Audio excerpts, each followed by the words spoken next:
우리를 시험에 들게 하지 마시옵고라는 제목으로 함께 말씀의 은혜를 나누겠습니다. 우리가 계속해서 주기도문의 말씀을 이어나가고 있습니다. 오늘은 6번째 기도, 우리를 시험에 들게 하지 마시옵고. 시험에 들다, 쉽게 표현하면 시험에 빠진다는 뜻이죠. 그래서 이 기도는 뭐예요? 시험에 빠지지 않게 해 주십시오라는 이런 뜻입니다. 자, 우리가 이 시험하는데 이 시험이란 뜻이 무슨 뜻일까요? 시험. 성경 원문을 보게 되면 헬라어로 페이라스토스인데 히브리어로는 마사라는 단어입니다. 자, 그 뜻을 보게 되면 똑똑똑 두드리다, 그런 뜻이에요. 똑똑똑 두드리다. 요즘 말로 간보다, 그런 뜻이에요. 여러분, 우리가 과일을 사면, 특별히 수박을 사면은 그냥 사지 않잖아요. 두드려 보고 이것이 잘 익었는지 설 익었는지 두드려서 구분을 합니다. 또 우리가 도자기를 구워서 도공들이 다 완성된 다음에 살짝 두드려 봐요. 이것이 잘 구워졌는지 안 구워졌는지. 그게 뭐예요? 그게 시험해 본다라는 거예요. 예? 간을 보는 거예요. 두드려 보는 거예요. 여러분, 이 땅에 살아가는 동안 수많은 시험이 있습니다. 그리고 우리를 두드려 봐요. 누가요? 하나님께서. 그 다음에 사탄 마귀도 우리가 온전히 서 있는지 두드려 봅니다. 때로는 인간관계를 통해서도, 때로는 환경 가운데서도 우리가 시험을 받아요. 자, 그러면 시험에 들었다, 시험에 빠졌다는 의미는 무엇일까요? 신학적으로 표현하면 시험은 이렇게 정의 내립니다. 하나님께 온전히 순종하기에 적합하지 않은 상태. 분명하죠? 하나님께 온전히 순종하기에 적합하지 않은 상태. 순종에 적합하지 않은 상태가 시험에 들은 거예요. 이러면 시험에 들으면 온전히 순종할 수 없잖아요. 그 상태를 말하는 거예요. 더 나아가서 하나님이 주신 소명에서 이탈하는 것을 시험에 빠졌다라고 말합니다.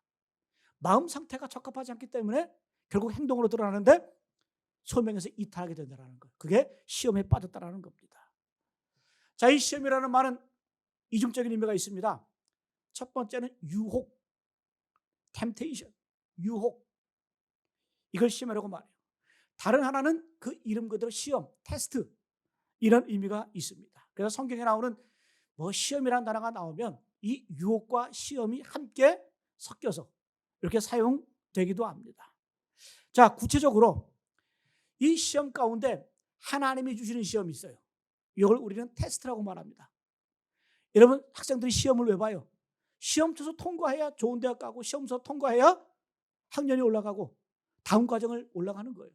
그 시험은 나쁜 것이 아니라 그 시험 과정을 통해서 자격 기준이 주어지는 거예요. 하나님이 우리를 테스트하신다는 거예요. 그 테스트. 또 한 가지는 마귀가 우리를 시험하는데 그것을 유혹이라고 말해요. 유혹, temptation. 자, 마귀가 주는 시험과 하나님이 주시는 시험은 달라요. 마귀는 왜 우리를 시험해요? 넘어뜨리기 위해서, 쓰러뜨리기 위해서 우리를 시험해요. 이것을 파괴적인 시험이라고 말해요. 아담과 하가 에덴 동산에서 범죄하죠. 마귀가 유혹하죠. 시험하죠. 여러분, 이것은 뭐예요? 우리 인류를 죄악으로 빠뜨리는 그런 결과를 초래했잖아요. 이건 유혹의 유혹. 자, 하나님이 주는 시험인데 이것은 창조적인 시험이라고 말합니다. 우리를 더욱더 세우기 위해서, 발전시키기 위해서, 신앙의 진보를 이루기 위해서 우리를 테스트하십니다. 자, 그런데 많은 분들이 이렇게 창조적인 시험과 파괴적인 시험을 구분하는데 저는 이 구분이 그렇게 옳은 것 같지는 않아요. 왜냐하면 여러분, 시험에 구분이 어디 있습니까? 요셉이 애굽의 종으로 끌려갔잖아요. 그때 그 보디발의 아내가 요셉을 유혹을 하죠. 넘어뜨리기 위해서. 파괴적인 시험입니다. 그러나 그런 시험이라 할지라도 요셉이 잘 견디고 이겨냈을 때 하나님께서 주시는 큰 복을 누리게 되었어요. 창조적인 복이 되었다는 거죠. 그래서 우리가 특별하게 창조적인 시험이든 파괴적인 시험이든 잘 이기고 잘 극복을 하게 되면 신앙의 아름다운 진보를 이룬다는, 성장을 이룬다는 겁니다. 자, 그런데 이 의문이 가는 성경 구절이 나와요. 시험에 대해서. 야고보서 1장 13절에 이렇게 말씀합니다. 사람이 시험을 받을 때에 내가 하나님께 시험을 받는다 하지 말지니 하나님은 악에게 시험을 받지도 아니하시고 친히 아무도 시험하지 아니하시느니라. 분명히 하나님 주신 테스트가 있는데 야고보 사도는 뭐라고 말해요? 사람들이 시험 받을 때 주로 이렇게 얘기한다. 내가 하나님께 시험 받는다. 이렇게 얘기한다. 착각하지 말라는 거야. 야고보는 하나님은 악에게 시험 받지 않으시고 또 우리도 시험하지 않으신데, 이 말씀을 오해하시면 안 돼요. 아까 유혹과 시험이 있다고 그랬죠.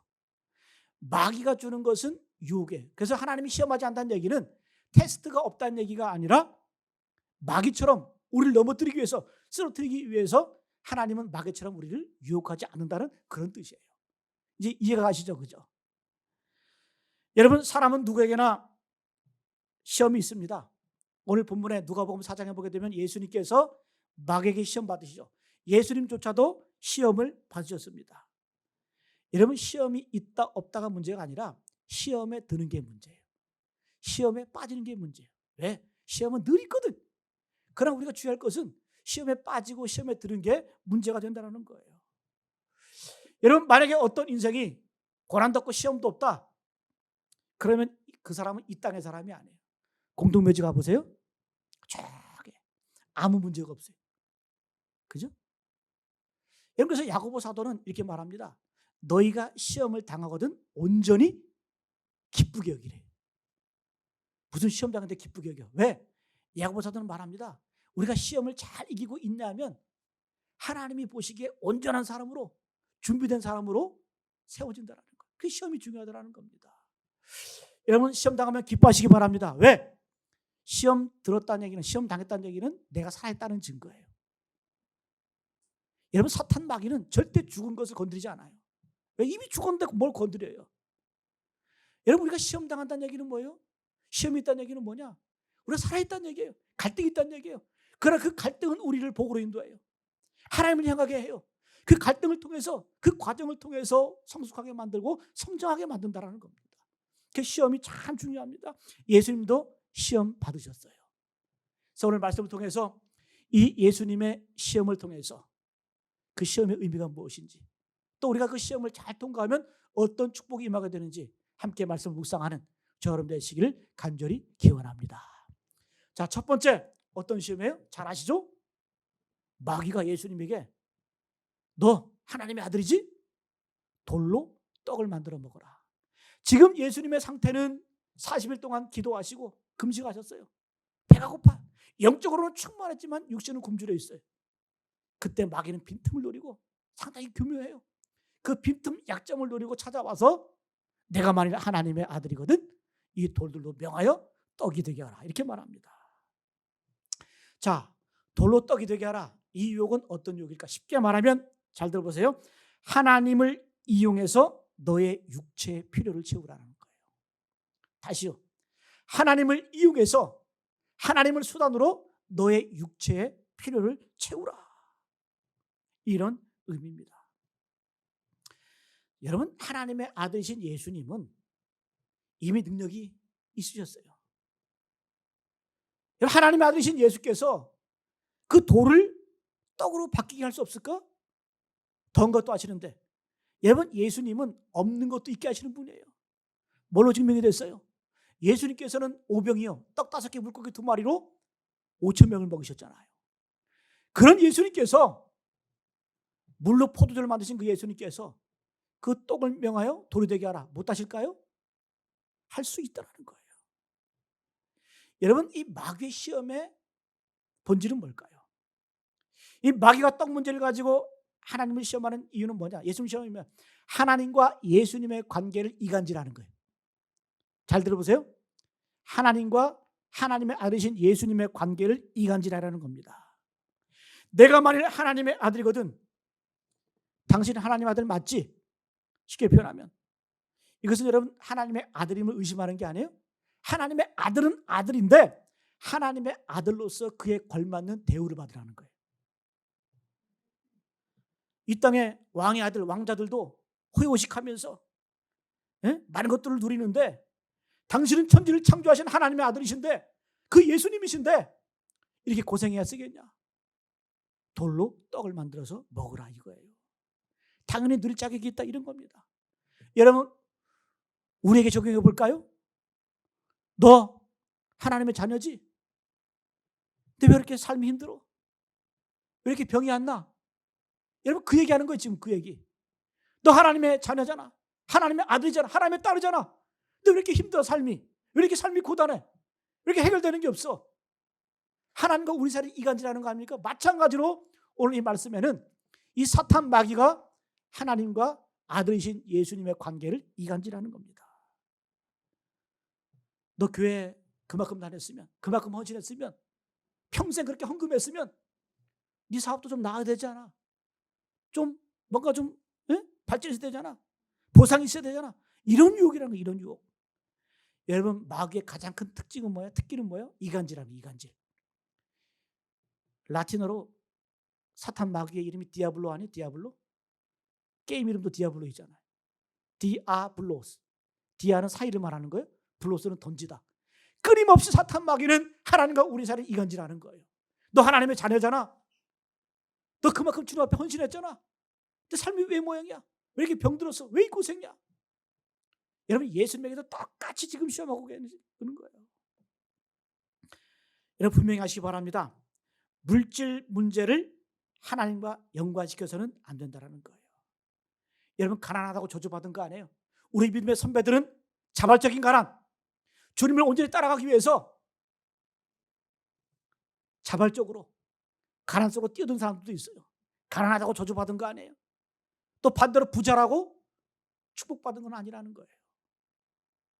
여러분 가난과 부함은 그 인간이 보는 관점이지 하나님 보실 때에는 그것이 축복의, 그것이 하나님을 믿는 그런 증표가 될 수 없다는 겁니다. 그래서 여러분 마귀는 끊임없이 눈에 보이는 축복과 하나님의 사람을 연결을 해서 이간질 시키는 거예요.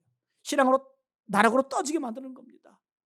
여러분 믿으시기 바랍니다. 하나님은 하나님의 사랑은 변함없는 줄로 믿습니다. 하나님의 사랑은 변함없어요. 자, 이런 시험에 대한 예수님의 대답은 뭘까요? 4절 말씀 같이 한번 읽어봅니다. 4절 말씀 시작. 예수께서 대답하시되 기록된 바 사람이 떡으로만 살 것이 아니라 하였느니라. 예수님의 응답. 기록된 바 사람이 떡으로만 살 것이 아니라 하였느니라. 사람이 떡으로만. 그러니까 이 말은 예수님이 이 떡의 문제를 무시한 거 아니에요. 이 필요를 부정하신 것 아니에요. 예수님은 인간에게 떡이 필요함을 아셨습니다. 그러나 중요한 건 뭐예요? 떡으로만 살 것이 아니라는 거예요. 여러분 이 말씀을 좀 더 확대 해석하면 떡이, 돈이, 물질이 나의 신이 되어서는 안 된다는 겁니다. 우리가 필요해서 떡을 먹고 돈을 쓰는 것 필요합니다. 그러나 그것이 우리의 예배가 되어서는 안 된다는 거예요. 그래서 마음을 주지 말라는 겁니다.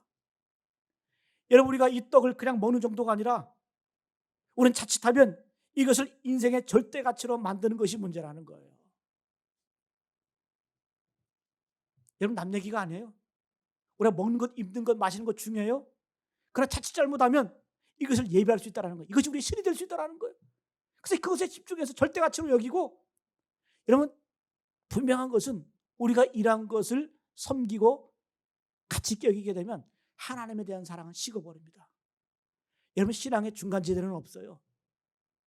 우리가 하나님을 예배하든가 아니면 마귀를 예배하든가 둘 중에 하나밖에 없다는 겁니다. 여러분 우리가 어렵고 힘든 시절 불과 3, 40년 전만 해도 학교 가면 굶는 친구들이 여러 명 있었어요. 네? 그때 한국교회 기도 제목이 뭐였습니까? 보릿고개를 지나면서 주님 이 나라 이 민족 이 백성들이 좀 먹는 문제가 좀 해결되게 해주십시오. 좀 이 배고픔에서 좀 헤어나게 좀 해주십시오. 이런 기도했잖아요. 근데 시대가 지나서 빠른 시일 내에 이 문제가 해결됐어요. 근데 우리 기도는 어때요? 여전히 똑같아. 우리 기도는 여전히 무엇을 먹을까? 무엇을 입을까? 여러분 우리 기도 연말이 분석해 보세요. 떡 달라는 기도 아닙니까? 주님 채워주십시오. 더 주십시오. 더. 이게 유혹이라는 겁니다. 이게 유혹이라는 거예요. 아직도 우리 기도의 수준은 여기에 머물러 있다는 겁니다. 이 유혹에 빠져 있다는 거예요. 여러분 세상은 사는 거예요. 세상을 사랑해서는 안 돼요. 세상은 사는 겁니다. 세상을 사랑해서는 안 된다는 거예요. 예전에 저는 그런 기도 많이 해줬어요. 교인들이 차를 살면 꼭 사무실에 있으면 전화해서 불러요. 목사님 여기 주차장인데 제가 차를 샀어요. 안수기도 해달래. 그래서 차에 가가지고 차 위에다 손 얹고 기도했어요. 안수기도 해줬어요. 뭐 하는 짓인지 모르겠지만, 주님, 이 차를 통해서 좋은 추억 많이 만들어지게 해주십시오. 또 다른 차들이 달려들지 않게 해주십시오. 네? 이 가정에 행복을 주고 또 유익한 그런 수단이 되게 해주십시오. 이렇게 안수기도 합니다. 차에다 대고. 위로가 된다면 기도할 수 있는 거 아니에요? 그런데 여러분, 어떤 그런 분 봤어요. 차가 한 1억짜리 되는 것 같아. 딱 뽑아가지고 저한테 기도해달라고. 그래서 내가 내려갔어요. 주차장에 내려가서 안수를 하는데 제가 그분 눈을 쳐다봤어요. 그분이 차를 쳐다보는 그 눈이 뿔이 떨어져요. 막 사랑의 눈으로 쳐다보는 그 차를 마치 내 피로난 내 새끼 쳐다보듯이 얼마나 기특하게 사랑의 눈으로 쳐다보는지 제가 그걸 유심히 봤어요.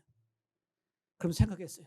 저분이 과연 예배 드릴 때 저런 사랑의 눈으로 사랑의 마음으로 예배 드린 적이 있나? 제가 봤을 때 아닌 것 같거든. 여러분, 우상이 될 수 있다는 거예요. 어떤 분들은 세차 하는데 5시간 걸려. 5시간. 웃는 분들은 그럴 소지가 많은 분들이에요.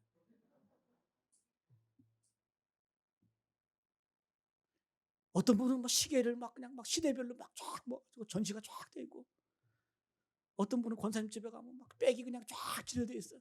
내가 봤을 때는 값만 못해도 한 5천만 원쯤 되는 것 같아. 이런 물질이 중요해요. 그러나 그것을 우상화시켜서는 안 된다는 거예요. 차는 타고 다니라고 주신 것이지 사랑하라고 주신 거 아니에요. 시계는 차고 다니라고 주신 것이지 집에다 귀하게 모셔놓으라고 둔 거 아니에요. 어떤 분은 차를 모시고 다녀. 이게 우리의 모습 아닙니까? 아닌 것 같지만은, 그러면 차는 저는 그렇게 생각해요. 1억 원짜리 이하 차는 그냥 기계 세차에 돌리세요. 네? 저도 남자니까 남자들은 차를 대부분 다 좋아해요. 그러니까 예전에 차를 뺀 다음에 잠이 안 오는 거예요. 나가서도 한번 쳐다보고. 그래서 제가 목사 이건 아니지 싶어가지고 그 다음날 주유소 가가지고 기계 세차에 돌려버렸어요. 응? 그 우상되면 안 돼. 우상되면 안 돼. 주님 분명히 말씀해요. 너가 마귀를 예배하든가 만몬을 예배하든가 하나님을 예배하라 선택하는 거예요. 선택하라는 거예요. 주님 여러분, 이 마귀의 시험은 바로 그거예요. 돌로 떡이 되게 하라. 이 말은 뭐야? 떡을 곁듯이 하라는 거예요. 이간질 시키는 거예요. 보상을 받으라는 거예요. 이 땅에 풍요를 누리라는 거예요. 그래서 마귀는 계속 우리에게 유혹합니다. 이 땅에서 더 편한 것, 더 좋은 것. 여러분, 그러는 순간 하나님에 대한 사랑이 식어버리게 된다는 거예요. 하나님이 우리에게 떡을 주신 목적 분명히 말씀해요. 신명기 8장 3절 말씀. 예수님이 이 말씀을 인용해서 오늘 말씀하신 거예요. 신명기 8장 3절 보게 되면 제가 읽어드릴게요. 너를 낮추시며 너를 줄이게 하시며 또 너도 알지 못하며 내 조상들도 알지 못하던 만나를 내게 먹이신 것은 사람이 떡으로만 사는 것이 아니요 여호와의 입에서 나오는 모든 말씀으로 사는 줄을 내가 알게 하려 하심이니라. 왜 만나 주셨다고요? 알게 하기 위해서. 뭘? 너는 만나로 사는 존재가 아니야. 여호와 입에서 나오는 말씀으로 사는 존재야. 이거 말씀하는 겁니다. 여러분, 먹는 것이 중요하기 때문에 광야에서 먹을 게 없잖아요. 이스라엘 민족을 주님께서 직접 먹이셨어요. 하늘에서 만나를 내셨어요.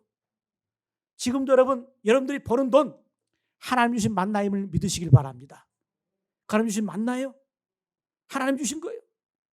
그러나 중요한 것은 뭔 줄 아세요? 이 만나도 우리가 붙잡아야 될 것이 아니라는 거예요.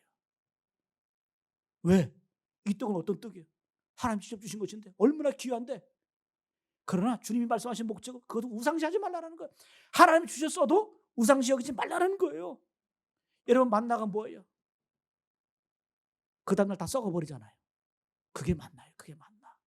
하나님이 주셨지만, 주님이 우리의 필요를 때문에 주셨지만, 하늘에서 내린 거지만 그 다음날은 썩어버리는 게 만나예요. 우상시하지 말라는 거예요. 오직 우리의 힘은 뭐다?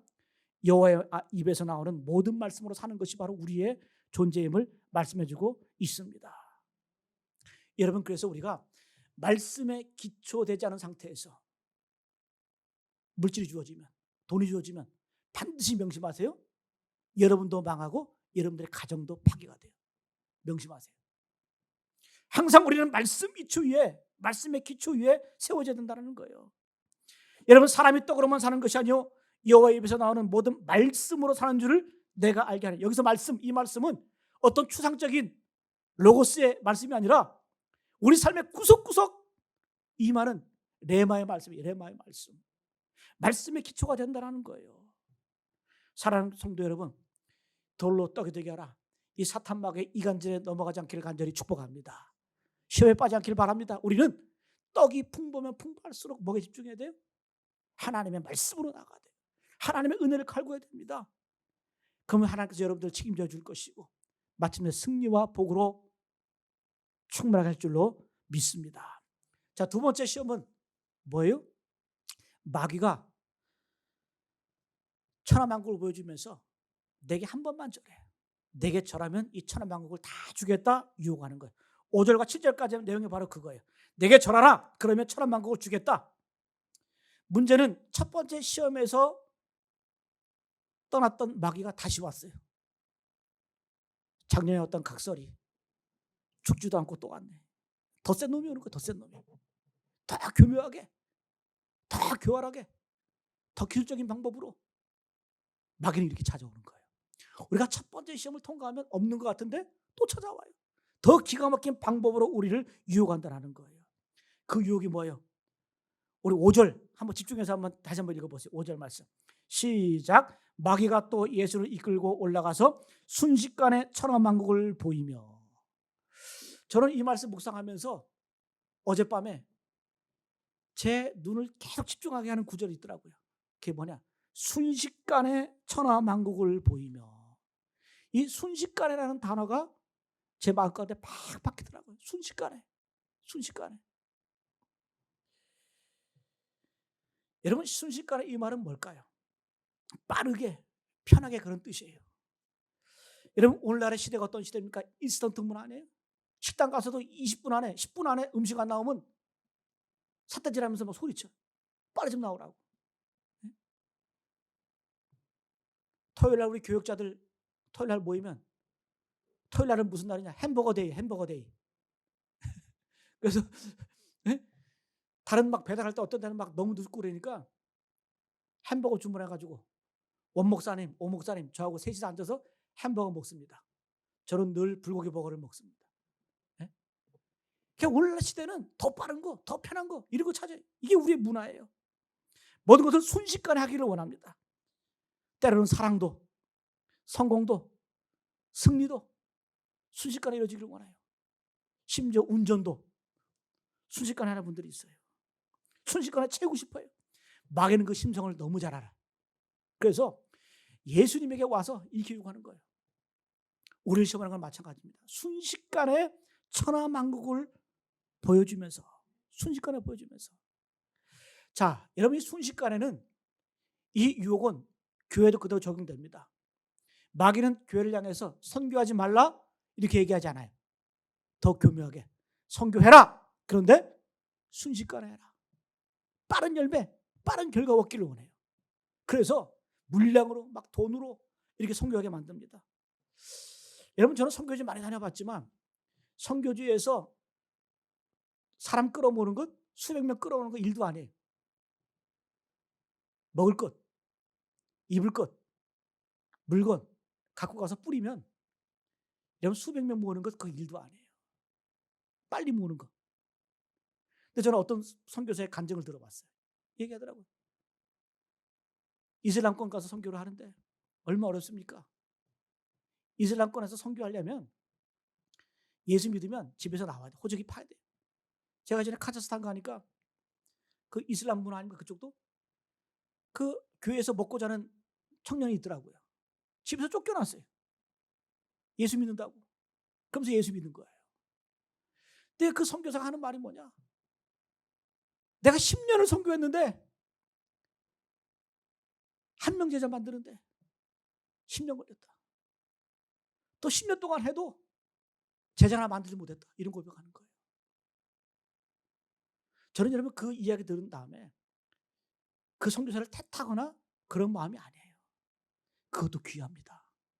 말씀을 보게 되면 마지막에 하나님께서 뿌리는 자와 거두는 자를 함께 칭찬하시고 함께 복을 주세요. 내가 아무리 뿌려도 열매가 없어. 아무리 심어도 열매가 없어. 여러분 그것도 복이에요? 내가 뿌리는 건 남이 거둬도 상관없어요. 주님께서는 뿌리는 자와 거두는 자를 함께 복을 주시고 함께 영광받게 하신다는 거예요. 여러분 그렇습니다. 교회 일도 마귀의 유혹이 뭔 줄 아세요? 빨리 해라. 급하게 해라. 빨리 열매를 보자. 네? 그래서 어떤 교회는 담임 목사 청빙한 다음에 3년 안에 신임 투표한다 그래요. 무슨 뭐 목사를 직원 뽑듯이 하는 거예요. 직원 뽑듯이. 교회가 망하는 징조예요. 망하는 징조. 여러분 열매라고 하는 것은 그렇게 쉽게 맺어지지 않는 거예요. 우리가 가을에 열매를 거둘 때에도 봄에 씨를 심고 여름에 풍랑을 맞아가고 장마를 거쳐가고 비바람을 맞아가면서 그러면서 열매를 맺어가는 겁니다. 말씀의 씨가 뿌려지고 열매를 맺는, 그게 열매를 맺는 거예요. 오늘 여러분 이 사탄 마귀는 예수님 유혹하는데 순식간에 천하만국을 다 보여주는 거예요. 이런 유혹이겠죠. 예수여, 당신은 하나님의 아들 아닙니까? 하나님 나라를 만들기 위해서 당신에게 걸맞는 조직이 필요합니다. 힘이 필요합니다. 사람들이 필요합니다. 언제까지 그 제자 12명 그 갈릴리 촌놈들 데리고 일하겠습니까? 이런 얘기. 언제까지 걸어다니면서 공생활 3년밖에 안 되는데 이 짧은 인생 언제 다 이루려고 하십니까? 이렇게 요구하는 거예요. 순식간에 이루어지기를 원한다는 거예요. 그런데 마귀는 이렇게 요구하죠. 나한테 한 번만 절하면, 내게 절하면 천하만국의 영광과 권세와 능력을 한꺼번에 다 주겠다. 무슨 의도일까요? 무슨 의도일까요? 이 마귀의 의도는 하나님의 나라를 십자가 없이 이루게 하려는 거예요. 인내 없이, 희생 없이, 십자가 없이 하나님 나라를 만들려고 하는 거예요. 이 마귀의 핵심 전략은 십자가를 막는 거예요. 여러분 우리도 마찬가지입니다. 하나님의 말씀은 때로는 어려워요. 이해가 안 돼요. 납득이 안 돼요. 우리가 순종하려면 대가를 지불해야 돼요. 받아들이기 어려워요. 그런데 사탄의 논리는 달콤해. 합리적이에요. 고난이 없어요. 효율적이에요. 당장 가시적으로 눈에 보이는 결과를 주겠다는 거예요. 단 존재 조건이 내게 절하면. 여러분 이 사탄의 유혹, 이 사탄의 말은 진짜일까요? 거짓말일까요? 새빨간 거짓말입니다. 새빨간 거짓말이에요. 아담과 하와가 사탄에게 시험 유혹받잖아요. 뱀이 와서 유혹을 하죠. 하나님이 저 선악과 먹지 못하겠지? 그것은 내가 먹고 눈이 밝아져서 하나님처럼 될까 봐 하나님이 두려워하는 거야. 네가 만약에 저것 먹으면 하나님처럼 되는 거야. 진짜 하나님처럼 됩니까? 진짜입니까? 아니죠. 인류 안에 저주가 들어왔어요. 죄가 들어왔어요. 형벌이 들어왔어요. 이런 마귀가 거짓말하는 거예요. 여러분 이에 대한 예수님의 응답은 뭘까요? 8절 같이 한번 읽어봅니다. 8절 말씀 시작. 예수께서 대답하여 이르시되 기록된 바 주 너희 하나님께 경배하고 다만 그를 섬기라 하였느니라. 예수님의 대답은 주 너희 하나님께 경배하고 다만 그를 섬기라 하였느니라. 여기서 경배는 예배예요. 섬기는 거는 사역이에요. 자 여기 보세요. 하나님을 예배하는 것과 사역은 꼭 붙어 있어요. 하나예요. 주 너의 하나님을 경배하고 다만 그를 섬기라 하였느니라. 이 말씀하신 예수님의 의도는 뭘까요? 예배 없는 사역 없다라는 거예요. 어떤 분들은 교회 일을 하면서 탈진해, 지쳐. 근데 그분들을 잘 분석해 보면 예배 가운데 하나님의 임재를 경험하지 못하고 예배는 형식이고 교회에 바빠요. 그건 여러분 종이에요, 종. 하나님의 자녀가 아니라. 여러분 반드시 명심하시기 바랍니다. 예배 가운데 하나님의 임재를 경험하지 못하고 예배 가운데 은혜를 누리지 못한 상태에서 하나님의 일을 감당해 보세요. 반드시 탈진하고 반드시 영적인 공감이 돌아와요. 저는 그분들 많이 봤어요. 특별히 찬양 사역자들 화려하게 온갖 악기를 동원해서 찬양 사역하거든요. 근데 그분이 저한테 고백하더라고요. 목사님 왜 이렇게 공허하죠? 왜 이렇게 힘이 없죠? 그건 여러분 일을 의무적으로 해서 그래요. 일처럼 해서 일처럼. 여러분 하나님의 자녀는 먼저 예배 가운데 하나님의 자녀임을 경험하고 임재를 경험하고 은혜 충만해서, 예? 여러분 우리도 마찬가지예요. 목사도 교회를 그냥 일처럼 하면 종이 되는 거예요. 교회를 일처럼 하면 탈진하게 되는 거예요. 무너지는 거예요. 힘이 없어지는 거예요. 그러니까 주님 말씀하는 거예요. 주 너희 하나님께 경배하고 다만 그를 섬기라. 여러분 예배는 워십 아닙니까? 섬기면 서비스 아니에요? 예배를 우리가 예배라고 단어를 쓸 때 그냥 워십 이렇게 표현하죠. 워십 서비스라고 그래요. 예배와 사역은 함께 꼭 붙어 다니는 거예요. 그래서 여러분 절대 예배 없는 사역은 우리를 무너뜨리게 만든다는 거예요. 그런데 여러분이 선택해야 돼요. 오늘 여러분 이 마귀가 요구하는 것은 내게 한 번만 절하면, 내게 한 번만 예배하면 이 모든 것을 다 주겠다. 왜 마귀는 자기에게 예배하라고 말할까요? 여러분 마귀는 하나님이 우리의 예배를 받아치는 것을 싫어해요. 더 나아가서 마귀는 자기 스스로가 예배받기 원해. 그런데 이 예배가 왜 중요하냐? 예배 드리는 순간 종이 됩니다. 중간지대는 없어요. 우리가 하나님을 예배하면 하나님의 종이 돼요. 자녀가 돼요. 반대로 마귀를 예배하면 거기서 끝나는 거잖아요. 마귀의 종이 됩니다. 마귀의 종속이 됩니다. 여러분 우리가 하나님을 예배하지 않으면 마귀를 예배하게 돼요. 선택의 여지가 없어요. 여러분 그래서 무서운 거예요. 무서워요. 예? 여러분 마귀를 예배하는 순간 우리가 하나님의 자녀라 할지라도 마귀의 종로도 할 수 있다는 겁니다. 명심하세요. 우리는 하나님의 자녀이지만 순간순간 유혹에 넘어가서 시험에 빠져서 마귀를 예배하는 순간 마귀의 종이 됩니다. 더 나아가서 마귀의 종이 되면 마귀가 원하는 대로 쓰임받게 되는 거예요. 교회를 무너뜨리는데, 믿음의 사람을 공격하는데, 하나님의 일을 망치는데 순간적으로 하나님의 자녀라 할지라도 이 시험에 넘어가면 마귀의 종이 될 수 있다는 거예요. 그게 무서운 거예요. 그러니까 주님께서는 주 너의 하나님만 경배하라. 주의 너 하나님 예배하라. 그리고 주님께서 말씀하신 주신 사명 섬겨라. 감당해라. 이것을 우리에게 말씀해 주고 있는 줄로 믿습니다. 다시 한번요. 예배와 사역은 별게 아니에요. 예배와 사역은 하나입니다. 딱 붙어 있는 거예요.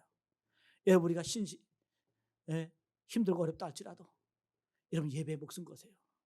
여러분 우리의 믿음의 선배들이 왜 그렇게 주일성수 강조하고 왜 그렇게 예배를 목숨처럼 여겼을까? 다 이유가 있는 거예요. 우리가 여러분 예배 한 주간 빠진다 그래서 구원에서 떨어지는 거 아니에요. 그러나 그 예배 빼먹는 그 순간 어느 순간 마귀가 나를 시험하는 거예요. 유혹에 넘어가는 거예요. 아무것도 아닌 것 같은데. 여러분 이것은 바로 우리 믿음의 선배들의 간증이고 고백이고 확신이에요. 주 너의 하나님을 경배하고 다만 그를 섬기라. 여러분 세 번째 시험은 뭡니까? 스타가 되라는 거예요. 세상의 영광을 누리라는 거예요. 우리 9절 같이 한번 보세요. 9절 말씀 시작. 또 이끌고 예루살렘으로 가서 성전 꼭대기에 세우고 이르되 내가 만일 하나님의 아들이거든 여기서 뛰어내리라. 성전 꼭대기는 예루살렘 성전의 꼭대기가 아니에요. 기도는 골짜기, 그 성전의 꼭대기보다 한 150m 더 위에 있는 꼭대기를 말하죠. 기도는 골짜기 꼭대기를 말하는 겁니다. 까마득한 높이에 있는 곳이에요. 여러분 마귀가 세 가지 시험을 던지는데 첫 번째 것은 광야에서 주신 거예요. 광야에서 마귀가 시험을 하는 거예요. 그런데 두 번째 천하만국과 성전 꼭대기는 높은 곳이에요. 이 높은 곳의 의미가 뭘까요? 높은 곳은 위험해요. 높은 곳은 영적으로 가장 위험한 곳이에요. 그래서 높은 곳으로 오르면 오를수록 조심해야 되고 더 기도해야 됩니다. 여러분 회사에서 승진하시면 기도 2배 하셔야 돼요. 왜 그런 줄 아세요? 올라가면 올라갈수록 더 시험이 많아요. 유혹이 많아요. 뇌물, 비리. 저는 우리나라 이 정치권 왜 이렇게 한변하는지 모르겠어요. 무슨 50억이 네 집 A입니까? 50억 그룹이 있대요. 50억 그룹. 왜? 높은 데 올라가면 떡이 우상이 되어서, 물질이 우상이 되어서, 마귀를 예비함을 통해서. 여러분, 그 안에는 기독교인이었겠어요? 하나님의 자녀라 할지라도 넘어가는 거예요. 넘어가는 거예요. 그 높이 올라가면 올라가서 더 조심해야 되고 경각심을 가져야 되고 기도 2배로 해야 돼요. 내가 대리에서 과장으로 올라가면 임원이 되면 더 해야 돼. 더 기도. 교회에서도 마찬가지예요. 집사에서 장로가 되면 기도 2배로 해야 돼. 목사도 마찬가지예요. 목사도 전도사에서 목사 되면 기도 2배로 더 해야 돼요. 그럼 그렇게 해요? 말씀 묵상하면서 저도 회개했어요. 내가 목사가 되어서 해가 거두면 거두될수록 더 주님 붙들고 기도하는가? 아니거든요. 그 유혹에 넘어가는, 시험에 빠지는 거예요. 여러분, 경각심 가시길 축복합니다. 높은 곳은 위험한 곳이에요. 높은 곳은 영적으로 민감한 곳이에요. 근데 마귀가 높은 곳에서 성전꼭대기에 세워놓고 이제 떨어져라, 무슨 뭐 원더우먼 슈퍼맨처럼 떨어지면 천사들이 와가지고 너를 받쳐줄 것 아니냐? 그래서 사람들이 환호하고 칭송하고 인정할 것이다. 그 전에 뭐가 있어야 돼요? 뭔가 보여줘야 돼. 뭔가 보여주면 인정받는다는 거예요. 그러니까 여러분, 우리에게 적용해 봅시다. 오늘날 문화가 어떤 문화예요? 뭔가 보여주는, 안 달라 있어, 안 달라 있어. 뭔가 보여주려고 그래요. 여러분, 뭔가 보여주기 위해서 어떤 분들은 신용카드로 무시 안 당할까 봐 좋은 옷 사입고, 좋은 차 사고, 물에게 대출 받아서 좋은 집 사고, 좋은 차 삽니다. 근데 갚느라고 죽을 고생해. 근데 그런 분들 여러분 봤어요? 요즘 젊은이들 보니까 무슨 뭐 카푸어? 20대 청년들이 벤츠가 왜 필요합니까? 그 못 갚으니까 1년 안에 그냥 막 팔아버리는 거야. 카푸어. 집은 없어도 차는 있어야 되는데. 뭐 하차감? 하차감이 뭔 줄 아세요?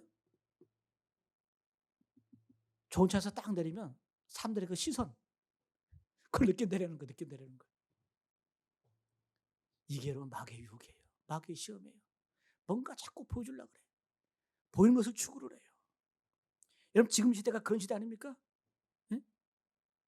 오해하지 마세요. 우리 교인 분들도 벤츠, BMW 타는 분들 계세요? 능력이 되면 타시는 거예요? 저 목사가 내 차 타는 거 뭐라 그래? 절대 그런 거 아닙니다. 네? 그러나 여러분, 자꾸 보여주려고 그러고 무연한 게 문제라는 겁니다. 여러분, 우리는 어떤 존재일까요? 우리는 세상을 거슬러 사는 존재예요. 세상의 풍조를 따라가는 존재가 아니에요. 우리 믿는 선배들, 우리 감리교회 창시자 요한 웨슬리 목사님, 어떤 분이셨어요? 수입이 늘어나. 그런데 자기를 위해서 쓰는 돈은 똑같아. 수입이 배가 돼도 3배, 4배가 돼도 자기를 위해서 쓰는 돈은 일정해. 돈이 많거나 적거나 재산이 늘거나. 그러나 남을 위해서 쓰는 돈, 또 섬기는 돈은 점점 늘어나는 거예요. 이게 성도의 모습인 줄로 믿습니다. 자기를 위해서는 철저하게, 이게 거룩 아니에요? 거룩? 거룩은 다르다 구별됐다 아닙니까? 괜히 다른 게 아니라 세상의 풍조와 다르게 사는 것, 이것이 바로 성도의 삶이에요. 이게 거룩이에요. 여러분, 이런 삶을 통해서 마귀의 유혹을 이기실 간절히 축복합니다. 자, 오늘 마지막으로 3가지 유혹 앞에 예수님은 어떻게 승리하셨을까? 한번 따라합니다. 예수님은 사탄의 시험을 인간으로서 이기셨다. 예수님은 사탄의 시험을 인간으로서 이기셨어요. 잘 보세요. 예수님께서는 이 사탄의 시험을 하나님의 아들로서 어떤 초자연적인 능력들, 기적들, 이거 갖고 이긴 거 아니에요? 인간으로서 그대로 이기셨어요. 이 말은 뭘 상징해요? 우리도 똑같이 사탄의 유혹을 이길 수 있다는 거예요. 마귀의 시험에서 승리할 수 있다는 거예요. 이걸 주님께서 보여주신 거예요. 어떻게 이기셨다고요? 인간으로서 연약한 모습으로 인간으로 오셨기 때문에 그 모습 그대로 이기셨다는 겁니다. 우리도 이길 가능성 핑계대면 안 돼요. 그래서 자, 2번째, 예수님은 어떻게 이기셨는가? 예수님은 기도와 말씀으로 승리하셨어요. 당연한 얘기겠죠. 기도와 말씀으로 승리하셨어요. 유명한 권투 선수 복서가 이런 얘기를 했더라고요. 멋진 말을 했는데, 복서가 링에 올라갈 때 나는 이기러 링에 올라가는 거 아니다. 그럼 뭐하러 올라가요? 지러 올라가나? 이런 얘기를 합니다. 평소에 나는 너무 많이 훈련했기 때문에 이미 압도적인 전력을 가지고 있다. 그래서 이미 내가 이겼다는 사실을 나도 확인하고 적에게도 확인시키기 위해서 나는 링에 올라간다. 멋지지 않아요? 이미 올라가고 이기는 거예요. 복서가 가서 싸워서 이기는 게 아니라 이미 나는 사전에 훈련량이 상대편 선수보다 2배, 3배 많기 때문에 나는 확인하러 올라가는 거다. 승리를 확인하러 올라가는 거다. 예? 나도 확인하고 상대방도 확인시키려고 링에 올라간다. 여러분, 예수님은 마귀의 시험 앞에 마귀와 싸우신 것은 이기려고 싸우신 거 아니에요. 잘 보세요. 예수님께서는 마귀의 시험을 받으실 때 이기려고 싸우신 거 아니에요? 이미 이길 능력을 있었어요. 오늘 말씀 뭐라고 말씀합니까? 예수께서는 이미 40일 동안 광야에서 어떻게 해요? 금식하며 기도하셨어요. 기도와 말씀 가운데 성령으로 충만하셨어요. 이미 준비됐어요. 마귀가 시험거리가 시험이 안 되는 거예요. 그래서 마귀와 시험으로 싸울 때 붙을 때 주님께서는 이미 이길 능력을 갖추시고 싸우신 거예요. 여러분, 우리에게도 이런 능력을 간절히 축복합니다. 늘 기도와 말씀 가운데 우리는 이기는 게임이에요. 이기고 싸우는 거예요. 여러분, 여호수아가 아말렉 군대와 싸울 때 싸움 잘해서 이긴 거 아닙니다. 르비딤에서 여호수아는 나가서 싸우고 뒤에서 모세, 아론과 훌이 기도하는 거예요. 그 기도가 힘이 되어서, 그것이 능력이 되어서 여호수아 나가서 싸워서 이기는 겁니다. 여러분, 우리 인생의 싸움도 마찬가지입니다. 우리는 어떤 존재예요? 예수님처럼 이기고 싸우는 존재예요. 이미 짜고 치는 고스톱이라 그러잖아요. 그죠? 이미 우리는 이긴 존재들이에요. 여러분, 이런 확신을 가지고 삶을 사시길 축복합니다. 그리고 세 번째, 따라합니다. 영적 싸움은 아직 끝나지 않았다.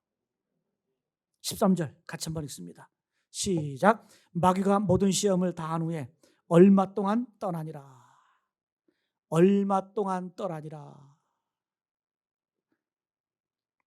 전쟁에서 지게 되면 패잔병들은 떠나요. 승리한 군대는 남아서 떠나지 않고 누려요. 착취합니다. 여러분, 마귀가 이렇게 말해요. 모든 시험을 다한 후에 얼마 동안 떠나니라. 완전히 떠났다는 것이 아니라 또 온다는 얘기예요. 여러분, 얼마 동안, 이 원문을 번역한 걸 보니까 더 좋은 기회가 올 때까지, 더 좋은 기회가 올 때까지 잠시 떠나 있는 거지, 마귀는 우리를 완전히 떠난 게 아니에요. 여러분, 우리가 이 세 가지 시험을 보잖아요. 첫 번째 시험은 기본적인 시험이에요. 그래서 이걸 하면 시험이 완전히 끝나는 것이 아니라 더 교묘하게, 더 기발한 방법으로 더 교활하게 우리를 유혹해요. 이게 마귀예요. 이게 마귀예요. 여러분, 인생 사는 동안 마귀의 시험은 끝이 없을 거예요. 그러나 우리는 이겨요. 우리는 승리해요.